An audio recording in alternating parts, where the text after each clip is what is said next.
I thought of many different stories that I could share with y'all today. Stories exactly how I began again. I thought of different ways to maybe incorporate memories from growing up back home, or some of the really, really poor choices I had made that led me down a destructive path when I was a sophomore in college.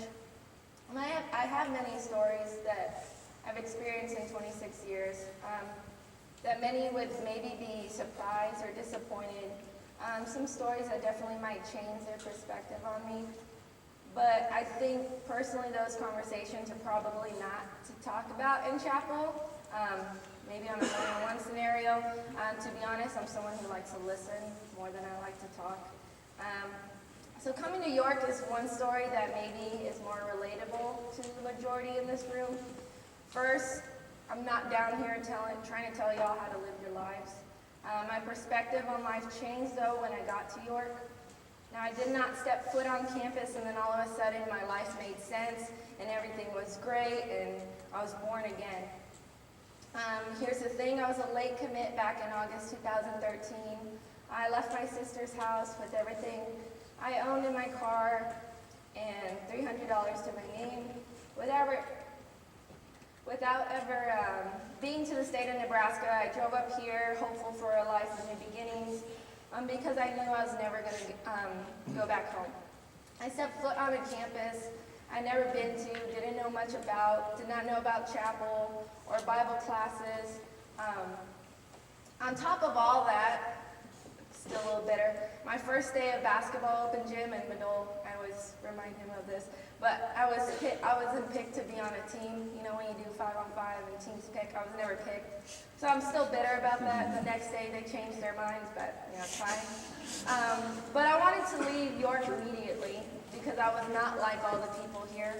I was not a Christian. I was not raised in the church. I didn't know what Church of Christ meant. I did not know how to look up a verse in the Bible until Dr. Case told me how.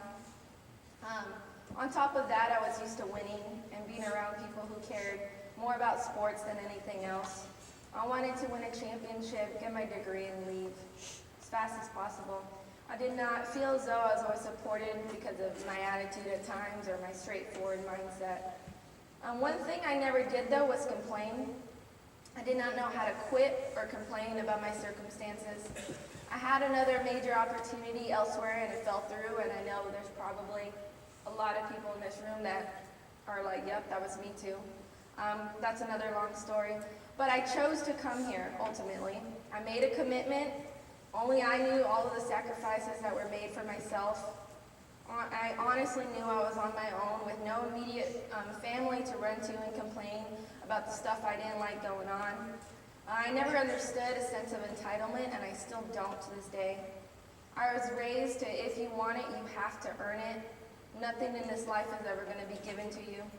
I started to look at what I thought might be a negative in my life at York and just became willing and open to new possibilities while still chasing my dreams. I reminded myself of poor choices I made as a sophomore in college and how I promised myself I would never go down a path like that ever again. I reminded myself of a lot of how far I had come up until that point. What I understood was I was going to make daily choices for myself to build something great. You have to be willing. You have to be willing to trust what lies ahead for you and take action in your daily life.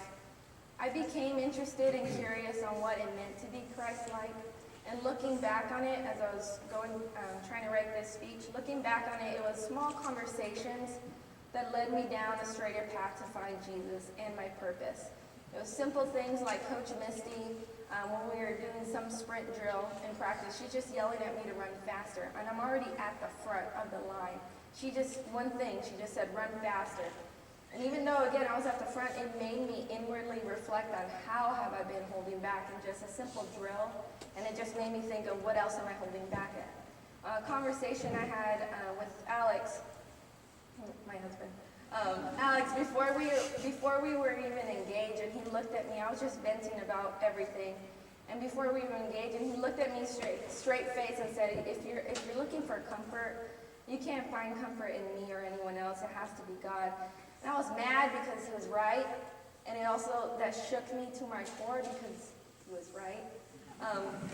I wanted to understand whose I am, because once I started to understand whose I was, I found purpose in who I am.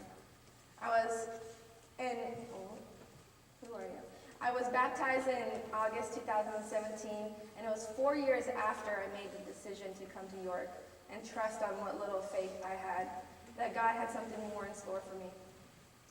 Never did I think, way before when I made this decision to come to York, that I would be living the life I'm living today. I always knew I wanted to help change and grow the women's basketball program. I was blessed enough to receive the opportunity to be an assistant coach while still in college, and it eventually landed me the head coaching position at the age of 25. But I brought obedience, determination, drive, willingness, passion to the table, and God handled the rest. I made constant small acts of obedience day after day.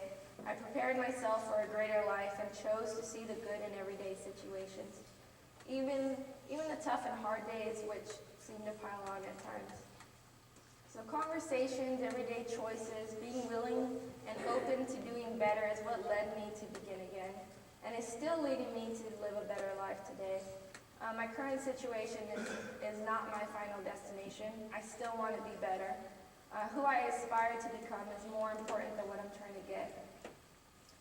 So please don't just show up and expect to be transformed. I know we talk about transform a lot here.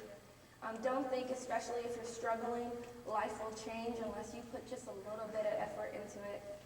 Take the small steps. Surround yourself with people who are willing to help you grow, and there's a lot of people here. Be grateful for even the smallest blessing. Be willing to grow. Do not fear failure or messing up. I encourage you to take a risk or step towards faith. We're not always accepting of change or new.